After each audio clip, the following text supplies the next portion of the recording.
tell us.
Welcome to the Ringer Royal Rumble After Show.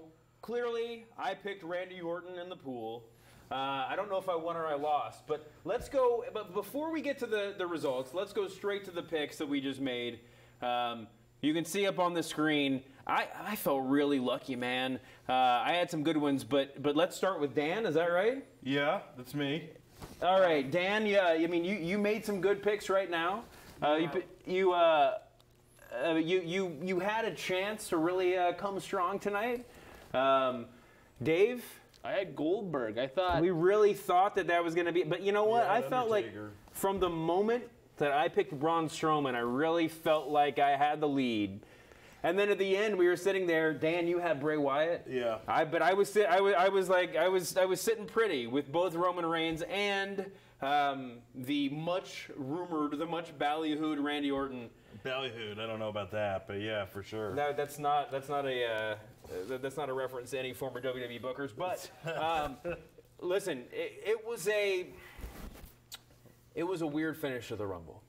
the show up to that point had been pretty good. I gotta say, one of my favorite Rumbles of all time, minus the Royal Rumble match itself. Yeah, that's very rare that the Rumble match is the worst match on the card. And, without a doubt, the worst match on the card. Yeah. Like, and even if we don't want to talk about like, who won and all that kind of mark stuff, just the spots in themselves weren't exciting. There wasn't really an exciting Kofi Kingston spot. Yeah. There wasn't an exciting person you didn't think was going to be there that showed up. It was. Well, Yeah. Ty Dillinger. We I popped for guess. that. But Ty Dillinger is, again, I was never that hyped for Ty, only because I knew that would be the level of reaction, the level of and there was no expectation for what happens next. Ty Dillinger is not going to be shotgunned to the title picture.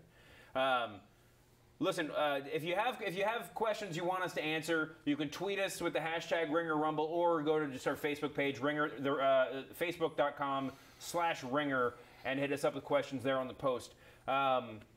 I think the Kofi Kingston spot was the entire Royal Rumble of 2017 and a little metaphorical nutshell. They were just like, hey, we got these cool new ring posts, let's do something with that. And they kind of thought the fact that the ring posts were cool would be enough to carry a crappy spot, and it wasn't that at all. You know, No. it was just sort of a letdown.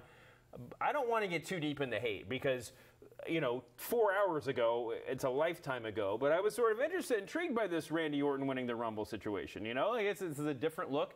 And listen, I'm on the record saying that Kevin Owens and Chris Jericho is where the Universal belt should be. It should be part of that feud.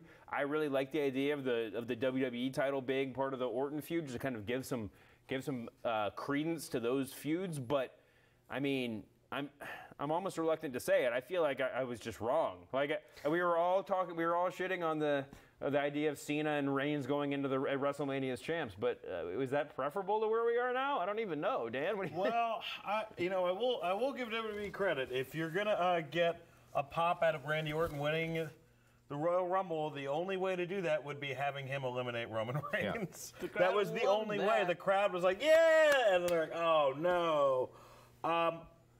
I don't. Again, the Cena AJ match was terrific. The Roman Reigns Kevin Owens match was great. Very good. So I have no complaints on the undercard. It's just a really weird WrestleMania. I still think the Mania is going to be way better than last year, but I think they're setting up a weird card where right now conventional wisdom would be that Wyatt, because they're not going to do Cena Orton, right? So it's going to. I mean, Jesus Christ. I mean, I if just they saw the blood headline, leave your face. if they when you said headline that. with Cena Orton, that would be the most insane move. Like, that would be Vince is really going crazy. But I think it's going to probably be what Wyatt, Orton, and Jericho Owens right now, or maybe Reigns and Taker. Well, it seems like it seems like it was setting up for Reigns Strowman, right after the end of the Reigns Owens match. And then you would just sort of, by default, you would say, after the Randy Orton rumors, okay, it's going to be Cena Undertaker, right? Because those are the two big names that are left. Yeah. But then after the Rumble, didn't it really look like that we're headed towards Reigns Undertaker? I mean, where do you think we're going? We're definitely headed towards that. At this point, you do think there must be a blow-off for Strowman Reigns because it was a huge deal. It was pivotal to the finish of the match. But Reigns and Undertaker also feels like a WrestleMania match. I would rather have Reigns wrestling Undertaker, keep that as a special attraction, and let Strowman continue to build. Don't just put Reigns over Strowman clean at WrestleMania and destroy Strowman. Yeah. I mean, Undertaker needs to be in there with somebody who's younger and you look at Undertaker Reigns and you're like, well, this sort of looks right because it looks like a son fighting his father almost, like on Christmas Eve, like Right. they get drunk. It kind of looks correct. But again, I think the most fascinating thing about this Mania is going to be Goldberg and Lesnar is a more important match, right? Undertaker and Whoever he fights, probably Reigns. Roman Reigns is going to be a more important match. Seth Rollins, Triple H is probably going to be a more important match. Shaq and Big Show's probably a more important match. Cena, by default, whatever matches he's in. Shane McMahon versus and AJ is a yeah, big if that's what they do, yeah. Like literally as there was going to be a figuratively, but like Kevin Owens and Jericho, if that's a title match, and Wyatt and Orton are almost like like underneath all those matches. That's why you put the belts on those 2 matches to elevate them to the level of WrestleMania. Right, and so that all of us marks who were saying that those feuds don't need the belts can now move directly into saying quit undermining the belts by putting them on mid-card feuds. We're never happy. I'm gonna take this belt off right now in celebration of that, and we're gonna go to some viewer questions. Let me see what we got right here. Okay, Timac32 asks, what do you think about saving the big names to the end of the match, and how rough did The Undertaker look? I thought that the saving big names at the end of the match thing, my only problem was that, I mean, maybe they were saying this on their audio was a little bit weird, but I wasn't quite sure how many wild cards were left, and so it runs up to the end, and that's always rough. I feel like 30 should always be a surprise, even if it's an obvious surprise. Even if it's, Rey Mysterio coming out instead of Daniel Bryan or whatever, it should always be a surprise. But I thought they booked it pretty well. I mean, considering that, entrance-wise, just the sequence and the way it played out, nothing's ideal. But when you have Goldberg and Brock Lesnar and the Undertaker, all guys who are probably on Joel Embiid style minute limits for the Royal Rumble, it's there's only so much you can really do, and also keeping all that kind of canned, keeping all that, the pops, the hype, everything canned. What do you think, Dave? I think it was booked as well as it could, other than the fact that I had to deal with the Roman Reigns thing. Undertaker, obviously. Goldberg, obviously. As you said, not capable of wrestling longer than 5 to 10 minutes. Historically, the Royal Rumble always has the big names at the end. It's very rare that you have them sprinkled out. It's usually from 20 to 30, that's when your top stars start to come out. Yeah. So I thought it was fine in that respect. Dan, any thoughts? There was a lull. There was a huge lull in the middle where it got kind of boring. I mean, we got to... The question that people keep asking on Twitter, on Facebook is, I'll just read A Danger E's question. Does this mean Orton versus Cena volume Infinity +1 at Mania? It's got to be Bray Wyatt. I really doubt it. Yeah. I doubt that. I think that for those watching that aren't, I mean, that maybe part-time viewers of the WWE product. I know all 3 of you exist out there and are watching this, but the idea basically being that whoever won this match wins a shot at their brand's championship at the Royal Rumble. I mean, at WrestleMania. Cena won the SmackDown title, the WWE title, earlier in the night against AJ Styles, in what was honestly my favorite John Cena match of all time. So logically, this means Orton and Cena are facing off at WrestleMania. However, between now and WrestleMania, we have a SmackDown-only pay-per-view called the Elimination Chamber, where the six top stars of SmackDown will be locked in a steel cage, and some of them are in pods, and it's all kind of dumb. And then the winner of that match is the champion. So it's possible that Cena drops the title to, say, Bray Wyatt. So then the Bray Wyatt-Randy Orton feud can have the belt at WrestleMania.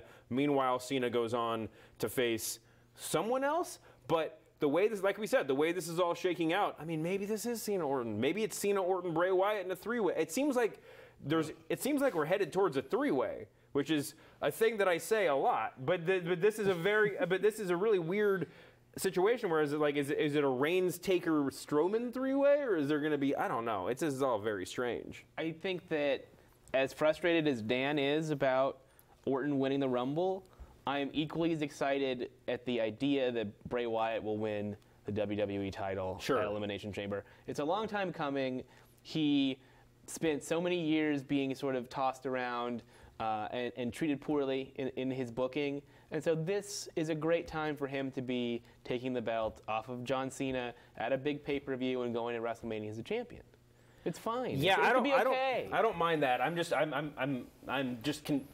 We're confused about where we're going otherwise. But I guess that's the wonderful thing about the Royal Rumble, that confusion reigns. No pun intended. Yeah, I mean, right now it just seems like, I even think that WWE at this point is like no Cena Orton. That's not. I really don't think that's going to happen. That's impossible that that's going to happen. There's no logical way. I think it'll probably be Cena Samoa Joe. I don't know. I mean, that's Cena may be pulling the John Cena. What is now just the John Cena move, right? Which is putting somebody incredible over. He's taken Jericho's mantle. Yeah. Jericho's basically moved into Cena's main event spot on Raw, and Cena's just taking the mantle of the guy that puts other guys over at WrestleMania. Let's see, Timothy. We're gonna keep coming back to Cena Orton. A lot of people and Bray Wyatt too. As we keep talking, CKM11 asks where were Samoa Joe or Finn Balor. You brought up Samoa Joe. I mean, I think that's a really legitimate question. I mean, I think the answer is Finn Balor wasn't ready to come back, and they already had all this booking in place before they knew whether or not. It doesn't make any sense for him to come back during the Rumble. Yeah, anyway. unless he was going to win it. Yeah. Otherwise, why waste the pop? Yeah. Yeah, no, I think that's absolutely true. I mean, I think Samoa Joe would have. I mean, listen, I like Ty Dillinger as much as the next guy, but Samoa Joe in that spot would have been a more exciting move, I think. But if they're going to have Orton win, then, you know, and you want Joe to make a big entrance, then have him attack John Cena. You know? I agree. I mean, the logic is there. I just think that you know, it's not hard to make a guy look good in the Rumble. I mean, of all the people that were in the Rumble that came out looking good that didn't win, I mean, there's a handful of them, right? I mean, it's not like it's that difficult. Timothy Rendine on Facebook asked, were you surprised at how early Strowman got eliminated? I mean, he got his chance to shine, and then he got his elimination at the hands of, you know, a competing young monster.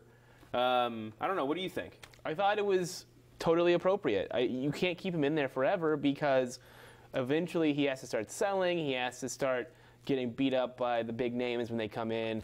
Much better to just get him out, have him do his thing, and then eliminate him. And he came out looking great. It was just awesome. Yeah, I thought he looked okay. Dad James Ellsworth elimination still hurts me to think about. He's not. Yeah. Here's the thing about Braun Strowman. He's not. We're talking about Braun Strowman, right? Sure. We're not. Whatever you want to talk about. He's not going to take. He's not going to take the Goldberg spot. He's not going to take the Brock Lesnar spot when they leave. He's not going to take the other. He's going to take the Big Show or the Kane spot. So you have an impressive showing, but that ultimately through teamwork they get rid of him. Sure. You know, maybe the Yokozuna spot, but he's not going to be.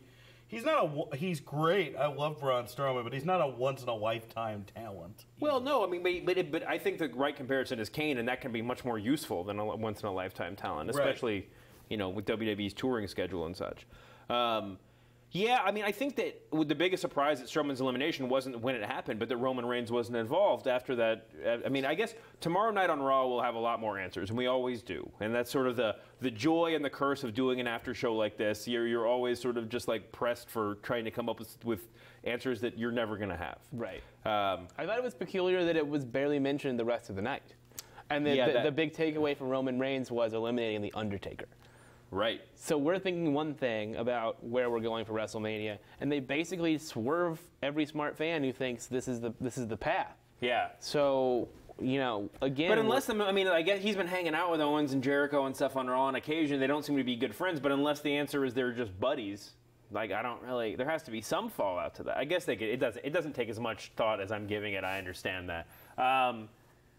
Okay, let's at We Have a Gronk, great Twitter handle, asks, was tonight finally the start of a Reigns heel turn? I think it's fair to ask that about John Cena too. Yeah. We can look at it both ways. I mean, listen, it was shocking to me not just that Cena was clearly working heel and that Reigns got booed out of the building not once but twice in 2 different matches, but that the crowd was so anti-Reigns that it seemed like, you know, that they were wrestling in a hipster bar in Brooklyn. I mean, it was the most anti-Reigns crowd you could possibly imagine. But a very mainstream crowd. But that's just it. They bought into Cena Styles in the most WWE approved way possible. They were booing AJ, who people love, respectfully, but booing him. It seemed, at least that was the sound that we got here. Right. And cheering for Cena. Bill Simmons was texting me during the show that they were only cheering for John Cena because San Antonio's 12 years behind the rest of the country. I don't endorse those views, but that's fine. Dan, but what do you think? Had a lovely time in San Antonio. Are we going to see a Reigns heel turn or a Cena heel turn? I think that it's going to be a Reigns heel turn, right? And you're going to have him. I mean, maybe the way to do it is have him end the Undertaker's career at Mania and have that be the last match. Sure. I think that's possible. You'd create the ultimate heel. This whole thing about Reigns being a tweener or I'm just the guy, it's not true. Yeah. He's working face and everyone in the world thinks he's a heel. Now we know it's not just Brooklyn, it's not just LA, it's not just Chicago, it's San Antonio. Sure. You know? It's Jacksonville. It's every town. There's no town that he goes to. Maybe his hometown. Right. Maybe if he went to Florida. Probably not. Because he doesn't like represent Florida. He is getting booed in his hometown. That's Right. bad. That is not good for the guy who's supposed to be the standard bearer for that company. But again, they don't care. They're going to print money no matter what. They're going to sell shirts. It's the same paradigm as John Cena. It only matters to us. Yeah, I remember when Reigns won that Rumble, I canceled my subscription to the network, and I renewed it 2 months later. So Sure. Well, for For Mania. WrestleMania. yeah, of course. So it's What are like you gonna they miss, didn't Brad? cancel it again. It's a Part but of the they've fun got is us. Part of the fun is booing him for a lot of people. But my and as long question as you is, have fun, who cares? even the casual fan, that argument with Cena worked forever, but I don't think it works with Reigns. I don't think the casual fan even likes Roman Reigns. I think the casual pro Reigns contingent, in my very limited experience, is like women who think he's very attractive, and I don't think that they care whether or not he's a heel. No. You know, like No. he's not. It's not necessary for him to be. I mean, everybody compares him to Khal Drogo, and Khal Drogo was the biggest heel on television for a while. You know, I mean, it's okay for him to work heel. It's all very confusing. I don't know why.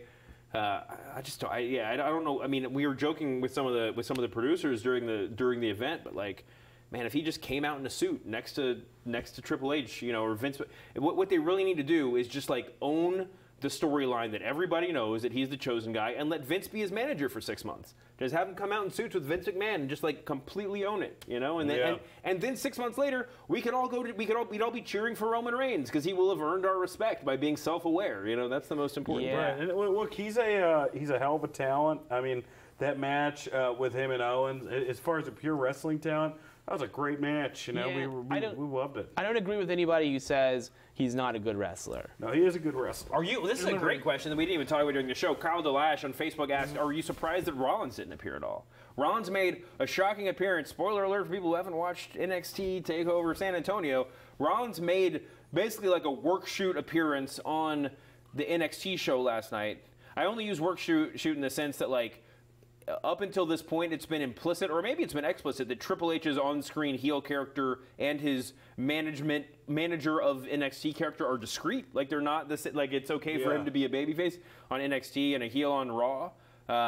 So last night, Rollins did the thing that I had been hoping that he would do for a long time, which is show up on NXT and just be like, I know you're here. This is the one place I know you are, because you come out and cut a self-aggrandizing promo every time there's an NXT takeover. And Rollins did it. He didn't make an appearance tonight. He wasn't a surprise entrant in the Rumble. There was no other place for him. Is that weird? You said it's going to be a bigger match than any of the title matches, but it wasn't even on the Rumble. Well, I'm glad it wasn't. I mean, what else were they going to do? What I thought they were going to do is that they were going to, because there was so much time, they were going to like show that clip from the night and then have cut to Triple H backstage with Stephanie, and they're talking about probably some dumb new WWE thing they're going to be doing. A new video game, a new app? He comes in on the ambulance or something like that and beats him. I would have liked for them to have at least said, oh, he's banned from the arena or something like that, and extended the angle. Right. But instead they did a video package. Hey, this happened, and then that was kind of it. Okay, let's move on to some broad strokes the only questions. time that somebody actually stayed out of an arena after they banned them. Which makes it like the kind of bury. Seth Rollins is a real babyface. Austin would never do such a thing. Exactly. He would show up and break a bunch of stuff. Yeah. Well, you know, you don't mess around with like breaking laws in Texas. There's lots of people with guns. Good point. Broad strokes questions. Where does this rank in the history of Royal Rumbles? It's a very hard question to answer right now. I was scared out of my mind to just even tweet that this was my favorite Cena match of all time, because sitting here watching it in a certain environment, you can't even think about it. But what do you think? Given that we will allow you to amend your response on the next Masked Man show or on Twitter tomorrow, go ahead. I famously am obsessed with the 1992 Royal Rumble. Yes. It is my favorite pay-per-view of all time. But watching it over, most of the undercard is bad. It's not a great undercard, Sure. that Royal Rumble. But the match, the match itself saves the whole thing, and it raises in esteem because of that one amazing match. Yeah. This is the exact opposite. It's a great undercard with a 5-star title match, and maybe 2, depending on how you rank Reigns and Owens, but a not good Royal Rumble. Yeah. So I have to ask myself, does a great undercard? I don't think so. I think 2000 is the best top to bottom. Love 2000. Because you've got Cactus Jack Triple H, you've got that Dudley Boys, Hardy Boys tag match. Jericho versus China versus Hardcore Holly, and one of the 5-star matches of our lives. We don't talk about that here. Meow. And then the Royal Rumble match itself was great. Yeah, I think that you're right. I think that honestly, if anything, this is going to be the Royal Rumble that we're talking about in 2 or 3 or 5 years as the one time when like the card was really good and the Royal Rumble itself was really bad. I mean, it's just like I'm sure there's other examples, but that's what we're going to be talking about. Yeah, I think that like I don't think it's as good as last year because I thought the actual Rumble match last year was really good. Yeah, it was a lot better than this. And but I like Dave said, I mean the undercard was awesome. So I'd put it squarely in the middle of the pack. And even like I had said before, even taking away the smart mark, like I didn't like who won and they're burying this person, like just little stuff wasn't done well. An example of this would be the Cesaro swings. I don't know, like they were real. It was like he was. Like I don't know if he blew a rib or something like that, or bruised a rib. He started getting to bigger guys that he was having to pick up. That used to be the whole gimmick. Right. He could swing the Big Show or whatever, and like Big E Langston. How many big people are there in WWE? I think that in a certain sense, this is what every Rumble disappointment feels like. Even the ones you really loved at the time, our expectations are so high. It's an event that's built on the expectation of being shocked in an era where nothing can be shocking, where the high watermark is AJ Styles, and nothing can even come close to that. Really, I mean, there's no close runner-up. We expect a lot out of the Royal Rumble. We expect it. And listen, this was all staring us right in the face. We got Ty Dillinger. We were going goo for that during the pre-show. We got. Roman Reigns was as much of a shot. We kind of thought that one of the Roman Reigns, Kevin Owens, Cena, AJ guys would show up. That we got that. We got all the big pops of Undertaker and Goldberg and Lesnar. I mean, I guess on some level we're all hoping for, like I said the ghost of Macho Man in the pre-show. But I mean, honestly, unless it's Samoa Joe who's going to end up challenging for the Universal title, like what is it what did this not accomplish that we wanted it to accomplish? And part of it's hard to put a finger on. It's just that sort of childlike wonderment. But this certainly didn't have that. Okay, another broad stroke question. What is the biggest storyline that people are going to be talking about tomorrow? Also, what's the biggest question that people are going to be asking tomorrow? If that's easier to answer. Biggest question people are going to ask, I think, is who's Roman Reigns wrestling at WrestleMania? Yeah. It's the thing we've been talking about the most on this show. We don't know yet, and there's multiple candidates for his dance partner at WrestleMania. Sure. And there's no clear answer there. So I think that's going to be the big talking point for Raw tomorrow is what are they setting up? Yeah. That we're going to inch closer to it. And I guess, I'd be remiss not to say, with as many sort of swerves as we got in the undercard, the setup for WrestleMania, even the Royal Rumble itself, if we hadn't been spoiled on the Randy Orton rumors, with as many sort of booking swerves as we got, the idea that Owens Jericho is a sure thing, it should not be considered a sure thing. I mean, that's not. They could go a totally different direction with that too. If they're leaving the biggest title in the company on Kevin Owens, that could be any number of people taking that slot. That could be Undertaker's slot. That you just don't know. What do you think people are going to be talking about tomorrow? I think same thing that Schilling said. I mean, I would guess that who's Roman Reigns fighting and also the number one thing they'll be talking about is, especially will be Jesus Christ, Randy Orton, really? Yeah. And, oh my God, Randy and Roman Reigns, like those will be the major things. If they're not talking about me wearing a wig, I'm kind of inclined to agree with both of you. Yeah. Let's see what else we got here. Who is the biggest winner tonight? Oh, that's a good question. That's a good question. Of everybody, undercard included. There's so many options. We can go through the card. If you actually want to go with like some advanced stat, like where they started the night and where they ended the night, you can make a case for Naomi. She is now the SmackDown Women's Champion. We have new tag team champions in Anderson and Gallows, which is, we had sort of predicted that, but I don't think there was any sort of, confidence beyond just kind of what made a little bit of sense.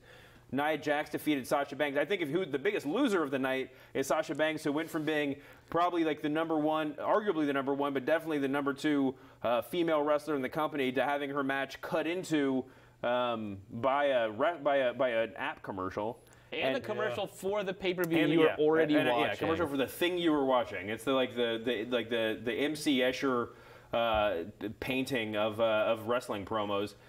Charlotte and Bayley. Charlotte came out looking. I mean, I don't know how much higher Charlotte can climb. She's the number, 2 or 3 performer in the company without any question.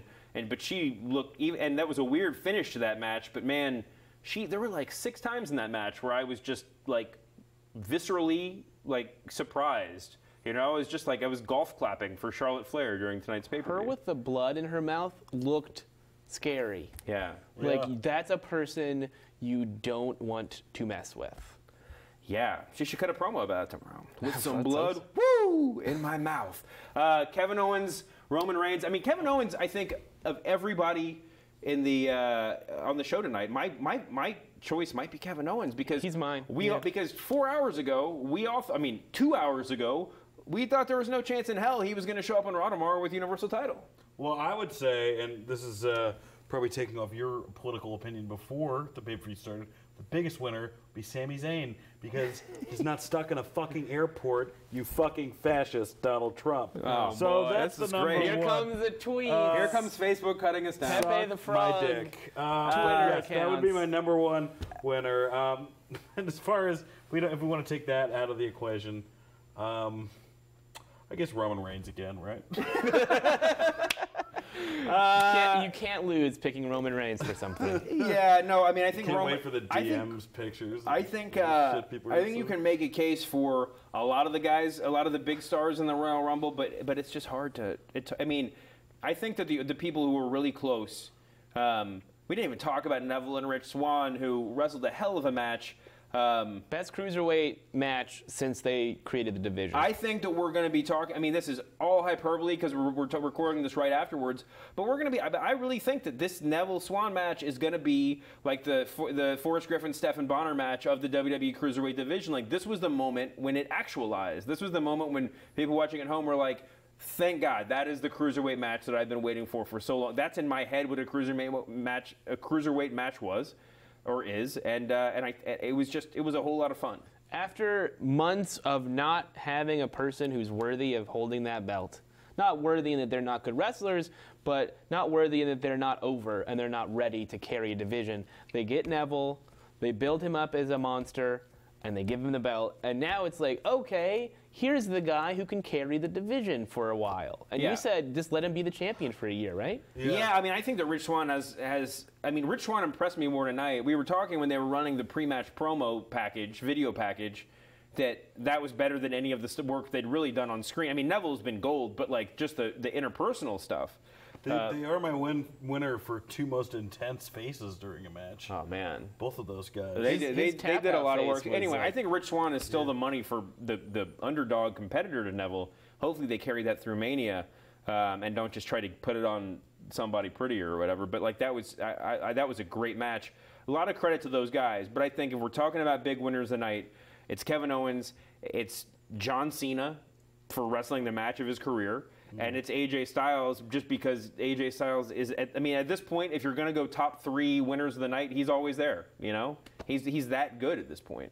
The Rumble itself, I don't know with the exception of Chris Jericho or something like that, who do you even go to in the Royal Rumble for like big winner of the night?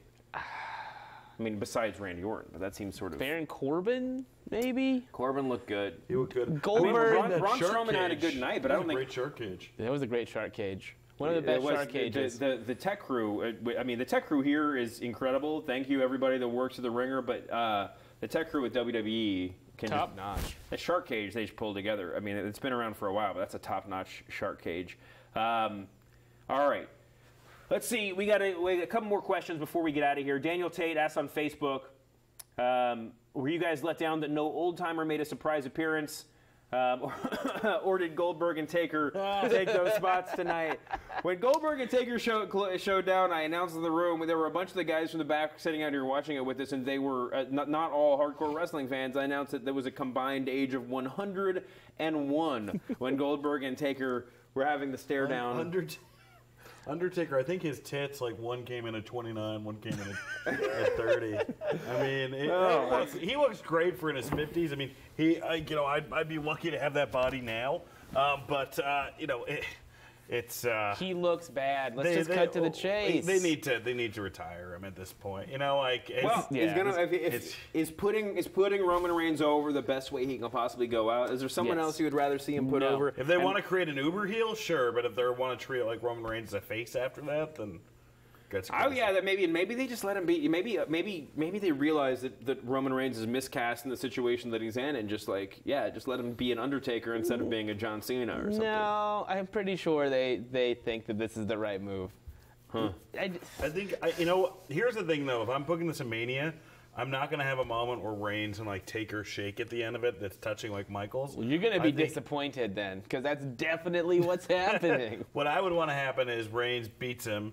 And then Taker gets up and he does the thank you to the crowd, and then Reigns comes in and keeps spearing him until he's like unconscious, and that's the end. You see the Undertaker. Oh, that's nice. Like if you want to make a super heel, just ruin that moment for the audience. Yep. Wow, it's kind of weird that we're at this stage now, and it's not just in wrestling. We like all of our like male celebrities are sort of ageless too. Like who knows how old George Clooney and Brad Pitt are? I mean, they're all just like Tom Cruise. Everybody's shockingly old. Compared to like how they were a half generation ago. Right. But you do sort of feel bad for the old timers that were making surprise appearances in the Royal Rumble 5 or 6 years ago, that now they're like the same age as the Undertaker and Goldberg, but they just look like old men. They're like after 5 years older. It would have been nice to see a Duke the Dumpster Drosy. It would have been nice to see just a little comic relief, but we did get that in little spells, and I think that we're at a spot now. I think we talked about this on the Masked Man show where we're a little bit. 2017 is not the year for comedy spots in the Royal Rumble. We had a couple. We had James Ellsworth and his deal. We had Jack Gallagher's Mary Poppins impression. Yeah. As I tweeted earlier tonight, not good luck to open an umbrella inside, and he did it anyway. Yeah. The guy just has no fear. Well, that's the deal with gimmicks. It's bad luck, but they gave him the best chance that he possibly could have. He's going to be the guy working the umbrella gimmick on like the indie scene in a year and a half from now. But at least he'll have a WWE paycheck, and he'll have a WWE gimmick that he can carry around. Exactly. Yeah. Shoemaker, he's such a calming presence that like we're just used to the wig now. And the robe. I love the wig. I can't believe that more people aren't talking about this robe. The wig suits you. The wig is over. I am wearing this wig from now on. It's just a done deal. You may be a wig guy, which is one of the worst things I could say to this. My girlfriend's been saying this forever. I don't Better a wig than a merkin, okay? Okay. Listen, we got one more question. Are there any more thoughts that you want to get in before we go to the last question? No. Okay, good, because we're going to it. This is from Randy Lau on Facebook.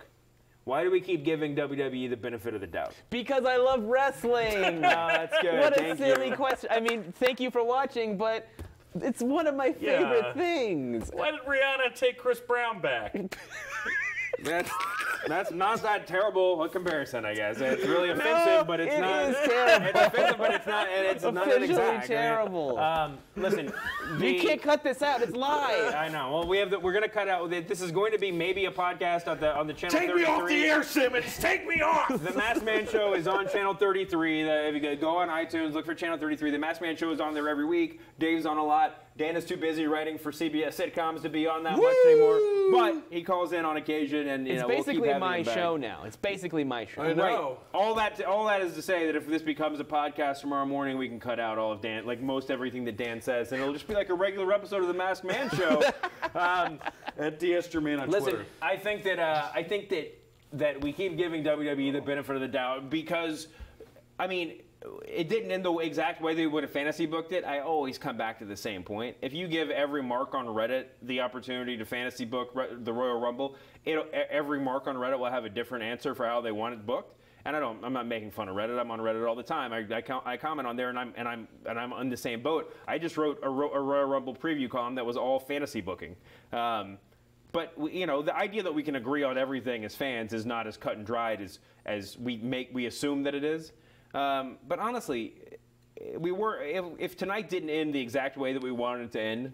I mean, part of it said the Rumble wasn't great. The Rumble match itself wasn't great, and if it had been a great Royal Rumble with just sort of a dodgy finish, I think we would have forgiven a lot. But the reason why we keep giving the benefit of the doubt is because, I mean, honestly, we were surprised. You know, every year we come into this, and even if we're disappointed, the disappointment inherent in that is a surprise. You know, like we wouldn't be sad that Randy Orton won or that Roman Reigns came out 30 if we didn't on some level hope that wasn't what was going to happen, and that's sort of the magic of it. Drama disappoints sometimes. Sports definitely disappoints most of the time, especially if you're a New York Giants fan. So Not anymore. You just took the hat off. So why do we feel like wrestling always needs to go exactly the way we expect it to, or that we demand it? You know, it's just it's a thing that gives us joy. I mean, listen, I had a great time. We are headed towards a WrestleMania in which Kevin Owens is the Universal Champion. And who knows if he'll keep it for the next month or two, however long it is. But I mean, that is a world that none of us would have predicted 4 hours ago, let alone 24 hours ago or 2 weeks ago.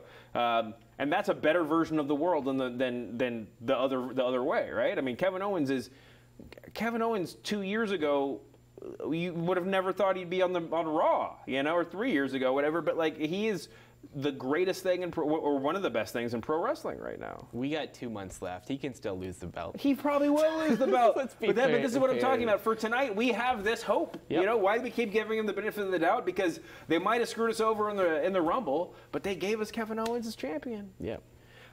Listen, guys, thank you both for coming by. Thank you to all of the dudes back there who are working on the show. Thank you for Bill Simmons for building this set by hand. It was really impressive if you were there to see it. Oh, yeah. I was here the whole time, and he was just nailing stuff. Shirtless with jean shorts. That was it. That's pretty much it was a Bill John Simmons. Cena look for him. Yeah. Dave, do you want to do any shout-outs before we take off? Shout out to my Twitter, at Dave_Schilling. BleacherReport.com is where I work. Check that out if you can. If you have the internet, you must. You're watching this. Yeah, it'd be hard otherwise. Mass Man Show. Watch it or listen to it. We'll be back. We'll definitely be back on the Match Man Show this weekend. I'm at David Shoemaker as usual. Dan? At DS Germain, DanSayGermain.net. Donate to ACLU and Planned Parenthood. Ooh. You were like trying really hard to work babyface tonight. That's really great. I'm working. It depends on what part of the country. Do you want to put over your new television show? Well, I mean, I'm writing on Superior Donuts. That debuts on Superior Thursday. Donuts? Is it coming out this week? Big Bang Theory, so check that out. It's been renewed for 12 seasons It's already. been renewed for 13 seasons already. I'm a billionaire. That's really nice. It's so nice of you to hang out with us. And, I mean, I have my tickets to Orlando, so I'll be there. So I'll see you all at WrestleMania. That's not a rib. We're going to have a very special Mass Man Show event at WrestleMania where we're all going to be like hanging out on a street corner playing like a violin made out of a shoebox and asking for your change. Come by and say hi. Listen, guys, thank you so much for watching the Royal Rumble, the Ringer Royal Rumble after show. Is that what we're calling it? Yeah. We don't even have a name. Oh, you did. Speaking of names, what about my nickname? Oh, we don't even know. Are we going to? Or is it? It's definitely Intellectual chocolate. All right, there we go. We're done. We have to come up with a stable name. Yeah, the next thing we need is a name for the three of us. Yeah. Is Kazee in it too? Kazee can be a peripheral member. Or is Kazee like Rick Rude, like he comes in and then he waves?